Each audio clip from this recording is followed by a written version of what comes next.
A family sits together at the dinner table. The atmosphere looks peaceful. The food is warm. But underneath, something feels tight. The father exhales a little too hard.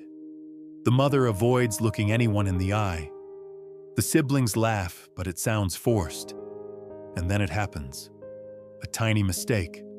A spilled drink. A joke that lands wrong. Suddenly, every gaze shifts to the same person. The one who always takes the blame. The one who absorbs everyone's unspoken frustration. That person is the scapegoat. If you've ever been in that role, you know it's more than a passing sting. It reshapes how you see yourself, how you walk through the world, how you show up in every relationship that follows. Being the scapegoat isn't just about fault. It's about being assigned a part you never agreed to play. And this role doesn't appear randomly. It's a deeply rooted psychological pattern families create without realizing it. A way to stay stable, to prevent emotional collapse, to channel hidden chaos somewhere safe. But that somewhere becomes a person. So why does this happen?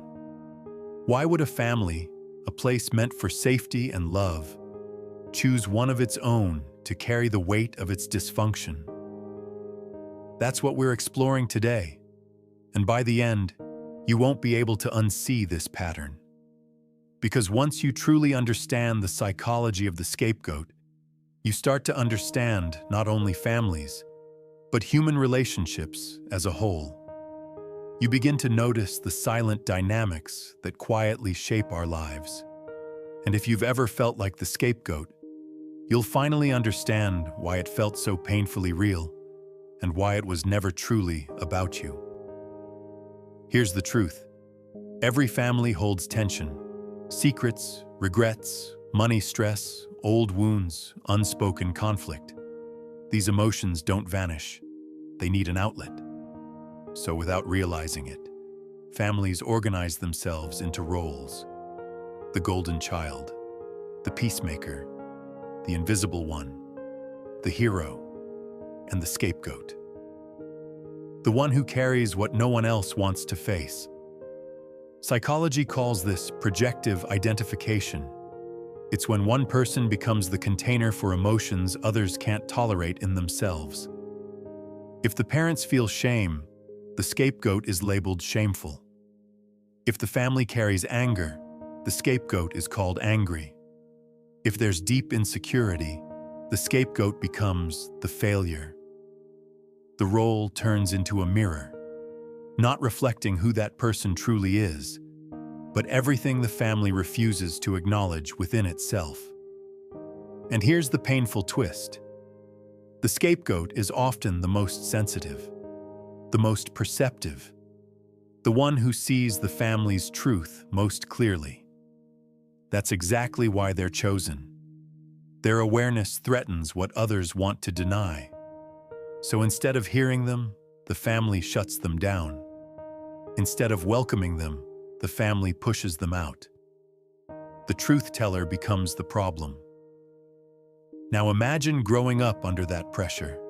Every critique cuts deeper. Every look feels like condemnation.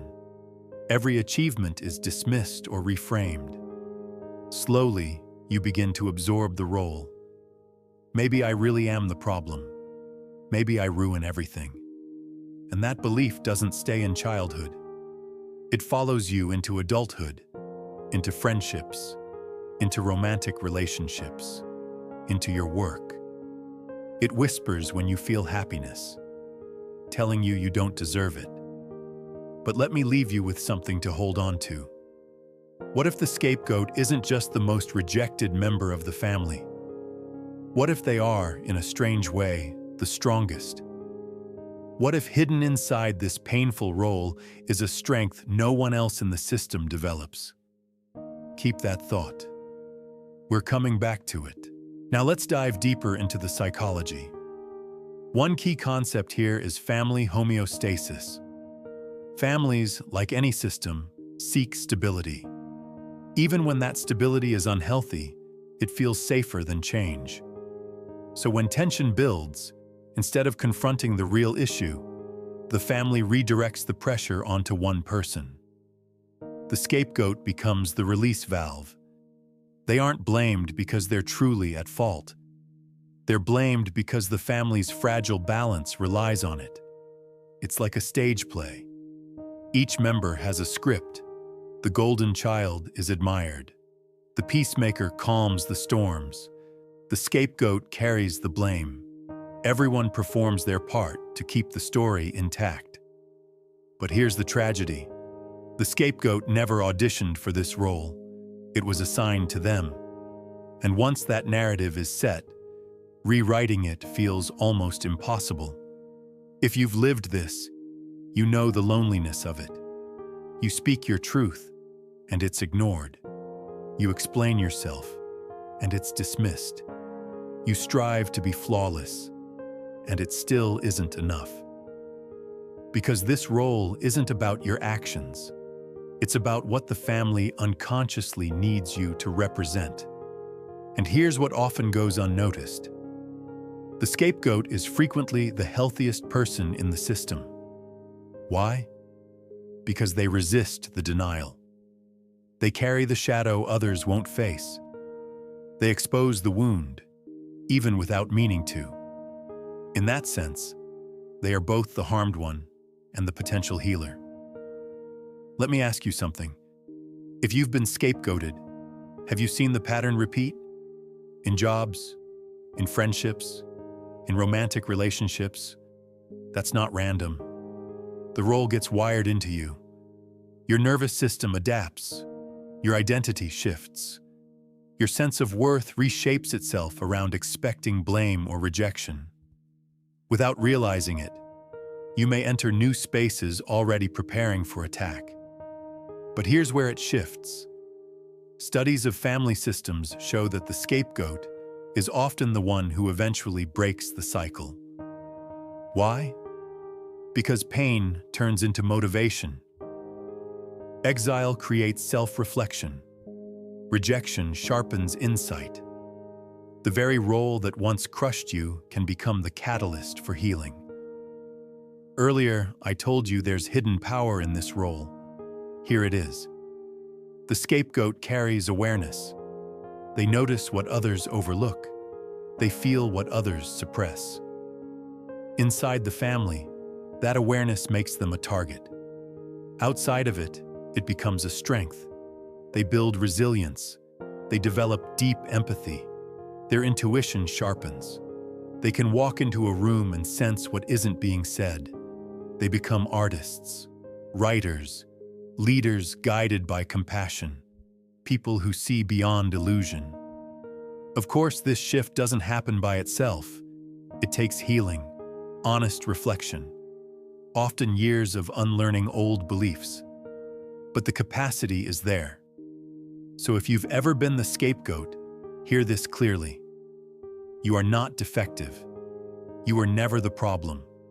You were the mirror forced to carry everyone else's reflection. And now, you get to decide whether to keep holding it or finally put it down. But before we talk about healing, there's another layer to understand. Not every family assigns the scapegoat the same way.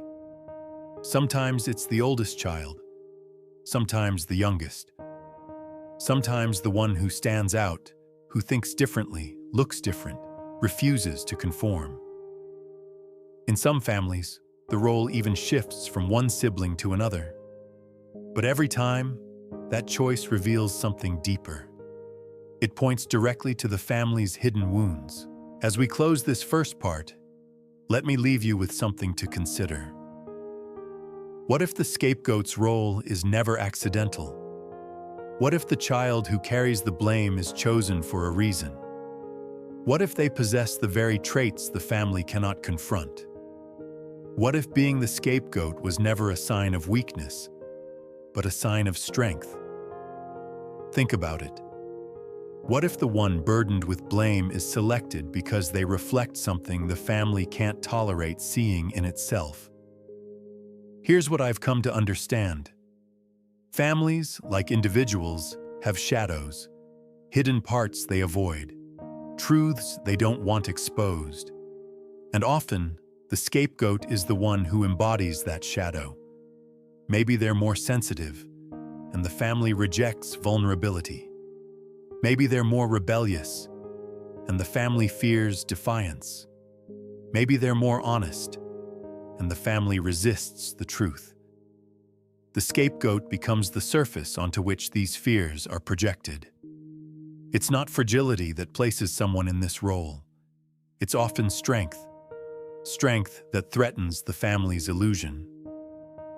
Unconsciously, the message becomes, "We can't carry this. You will carry it for us." And the child, without consent, becomes the bearer. So what does that do to the psyche? To understand that, we need to talk about internalized blame. When you grow up hearing that you're the problem, you don't just fight it, you start absorbing it. Your identity begins forming around rejection. Every critique feels like confirmation. Every conflict reinforces the fear that something is fundamentally wrong with you.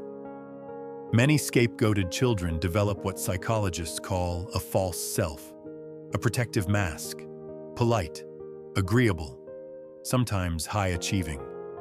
It's the part that says, if I perform well enough, maybe I'll finally be accepted. Meanwhile, the authentic self waits underneath, quiet, suffocated, longing to exist freely. And here's the painful reality. The scapegoat can spend years, even decades, trying to win approval from those who assigned them the role. They try to improve, to prove, to redeem. But no amount of effort rewrites the original script, because the role was never about truth.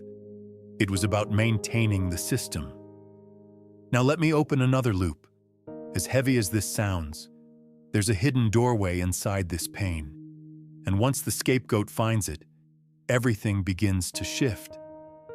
The very experience that once crushed them becomes the foundation of their freedom. Hold that thought. We'll return to it. For now, let's look at how this role follows you into adulthood. Research shows that former scapegoats often struggle with boundaries. They may over-explain, over-apologize, remain in unhealthy relationships longer than they should, because their nervous system expects rejection. Others go in the opposite direction. They become fiercely self-reliant, determined never to depend on anyone again. Both are survival responses shaped by early wounds. But here's where awareness changes everything. When you recognize that your patterns are evidence of survival, not defect, you can begin to transform them. You can see that what you labeled as weakness was actually resilience. You can start reclaiming the voice that was once silenced. And this is where the scapegoat's hidden strength fully emerges. Most members of the family remain caught in denial. The golden child may keep chasing approval. The peacemaker may keep diffusing tension. But the scapegoat, the one pushed out, is often the first to seek healing. Why? Because pain forced the search. Exile led to self-discovery. Rejection forces them inward. It pushes them to search for strength within. And in a strange twist, the scapegoat becomes the one most likely to end the cycle. They're the one who says, "This stops with me." They study psychology. They explore therapy, boundaries, spirituality. They confront the family's shadow directly and choose not to pass it on. Pause and take that in. The person blamed for everything often becomes the one who transforms everything. That's the hidden gift of the scapegoat. If you've lived in that role, hear this clearly. Your pain does not define you, but the strength it forged absolutely can. Now let's return to that doorway I mentioned. Healing begins the moment you realize the blame was never truly yours. It was projection, displacement, a survival strategy within the family system. And once you see that, you can step outside the script. You can ask yourself, who am I beyond this label? What do I love, not to prove my worth, but because it's genuinely mine? Which relationships feel safe because I can relax and be real? That's the work. That's the path forward. It isn't simple. It can be messy. There may be grief for lost years, anger over the injustice, confusion about your true identity. But inside that chaos is also renewal. To be the scapegoat is to be pushed into exile, and exile is often where transformation begins. In myths and hero stories, the one cast out returns with wisdom. Maybe that's the deeper meaning here. Not just suffering, but awakening. Not just carrying the shadow, but turning it into light. So let me leave you with this.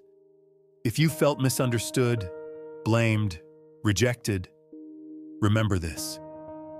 You are not the story your family assigned to you. You are not the problem they placed on your shoulders.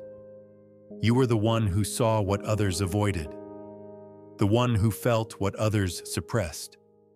And because of that, you hold depth, resilience, clarity. No one can take that from you. You may have been given the role of scapegoat, but it does not have to shape your future. Your path can be to turn pain into wisdom, to build relationships rooted in truth, not performance, to speak where you were once silenced, to live not as someone else's projection, but as your own light. And maybe the greatest gift of all is this. You know what it feels like to carry what was never yours, which means you also understand the freedom of finally setting it down. If these words feel personal, let this be the moment you begin rewriting the script. Stop chasing love that was never tied to your worth. Step out of the role you were handed. Step into the life that has been waiting for you. You were never the problem. You are the possibility. The world doesn't need you to carry blame anymore. It needs you to become who you were always meant to be.